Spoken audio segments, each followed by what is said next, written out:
Napakadami talaga sa panahon natin sa ngayon na mga underbone na naglalabasan na talaga namang anlalakas at ang gaganda ng forma. And syempre may power output na talagang ma-enjoy mo. Pero bago pa dumating ang era ng mga underbone natin ngayon sa kasalukuyan na nakikita at pwedeng i-avail, meron ngang mga underbone na talagang naghari dahil kung usapang looks, poging-pogi din naman talaga. And sa power output na talagang di mo aakalain na ganung displacement lang pala ang motor na yon dahil sa kanyang lakas. Kaya samahan nyo ako guys na pag-usapan ang motor na talagang mamaw kung mamaw ang usapan. Pero bago yan, baka pwede naman na pa-subscribe ang aking YouTube channel. I-click mo na din ang notification bell para ma-update kayo sa mga susunod na i-upload ko. Guys, pinasisigla ko nga po pala kayo na i-like and follow ang aking Facebook page. Nasa description po ang link, kaya make sure guys na tapusin nyo ang video na ito para malaman nyo ang information may kinalaman sa motorcycle na ito.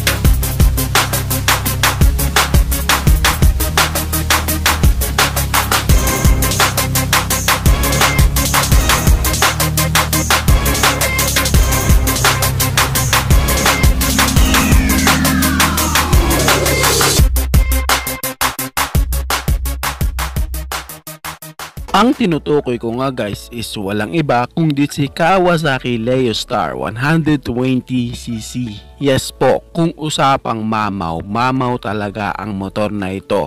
Sa katunayan, siya lang naman ang underbone na nasa 120cc displacement pero humahataw ng 160 kph ang kanyang top speed. Bilang paglilinaw po pala para sa last upload natin tungkol kay Honda Nova Dash 125cc, hindi po yun yung Honda RS 125cc na nakikita po natin. Yun po yung era ng Honda na 2-stroke engine, bilang paglilinaw lang po.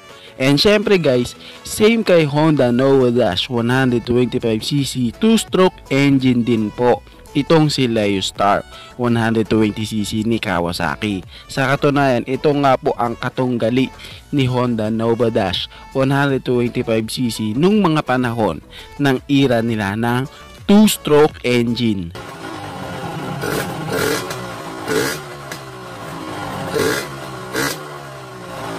Ang Kawasaki Leostar 120cc nga guys is kargada po ng 118.6 cubic centimeter engine displacement, pero deklara po siya na 120cc sa kanyang ORCR para po malinaw sa mga manonood natin na di gaano pamilyar sa mga ganitong proseso ang pagdideklara ng cc ng motor. Ito nga guys is naka single cylinder and may compression ratio na 7.3:1 and meron po siyang boring stroke na 54mm by 51.9mm at ang Leostar 120cc ni Kawasaki is meron pong fuel tank capacity na 4.6 liters. Ang makina nga po ni Leostar is talagang kakaiba and talagang may malakas na power output kasi meron nga po siyang maximum power na 17.0 HP at 8,500 RPM at meron naman siyang maximum torque na 14.1 Nm of torque at 8,000 RPM. Well, malamang na may isip mo na oo, malakas na talaga ang power output na yan para sa isang 120cc na displacement na motor. Pero bakit si Nova Dash ni Honda is may maximum power na 21.56 HP at 9,000 RPM at meron naman siyang maximum torque na 18.3 Nm of torque at 8,000 RPM, pero mas mamaw at mas mabilis si Leostar 120cc ni Kawasaki. Well, dahil na din yan guys sa kanyang weight. Kasi si Leostar 120cc is tumitimbang lang po ng 97 kg. Magaan na motor tapos mamaw na makina, tsak na mamaw na performance talaga. Sa katunayan nga guys, kaya niya ngang mahit ang kanyang top speed sa bilis na 160 kph.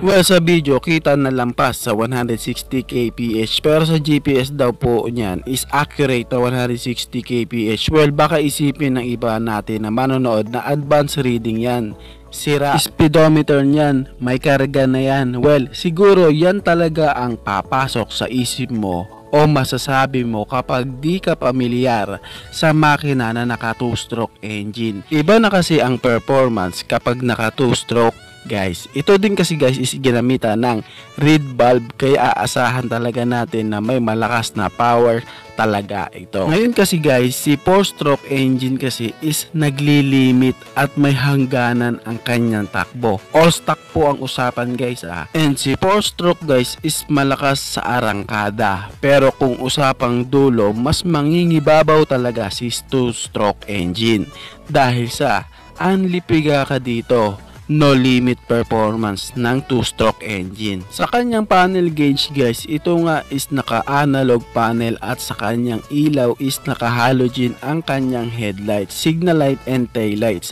Pagdating naman sa kanyang sukat ng mga gulong, naka 70/90/17 sa unahan at naka 80/90/17 naman sa likuran. Maganda nga ang kanyang braking system kasi naka-disc brake nga ito sa harapan at sa likuran. Meron siyang 1,280mm sa kanya wheelbase at may 120mm naman sa kanyang ground clearance. And ang Kawasaki Leostar 120cc is naka 6-speed gearbox. Sayang nga lang guys, at itong mga ganitong motor is nawala na nga dahil sa phase out na din kasi ang mga ganitong motor dahil na din sa sinusunod na Euro compliant. Mausok kasi ang mga motor na naka 2-stroke engine, kaya dahilan na din ng pagka phase out nito. And talagang may malalakas na power output na di accurate sa kanilang body design and magaan na chassis dahil sa pagkakadelikado nito sa rider. Kung usapang king of underbone tapos era ng 2-stroke engine, I think ito talaga ang masasabi ko na king. Mamaw kung sa mamaw naman din talaga ang performance nito. Oops, may KR150 2-stroke din kasi si Kawasaki, mas malakas yun. Mali ka ng tinutukoy na king of underbone. Well, I think ibang hanay kasi si KR150 ni Kawasaki, nasa backbone category kasi siya, kaya di ko siya masasabing siya ang king of underbone nung era ng 2-stroke engine. Ganun pa man, sulit na din at nalaman nating may mga ganitong motor na naglabasan. Mapalad na lang tayo kung may makasabay o makakita tayo sa personal ng ganitong motor, ang mga 2-stroke engine na motor. At kung usapang king, talagang maghahari ang mga ganitong motor. Kaso nga lang guys, sa panahon natin sa ngayon is wala na sila. Kung meron man, iilan na lang ang mga ganitong halimaw na motor. Ang Kawasaki Leostar 120cc. Kayo guys, ano masasabi nyo sa motor na ito? Paki-comment naman ang inyong reaksyon. Maraming salamat po. Bago matapos ang video na to guys, baka pwede naman na pahingi ng isang like mula sa inyo. Maraming salamat po. At sa tingin ko guys, is dito ko na lamang po tatapusin ang ating vlog. I hope na nag-enjoy kayo sa aking hinandang video para sa inyo. Pinasisigla ko rin kayo guys na i-subscribe ang aking YouTube channel. i-click mo na din ang notification bell para ma-update kayo sa mga susunod na i-upload ko. Maraming salamat po. So dito ko na lamang po tatapusin. Ichi boy. Thank you!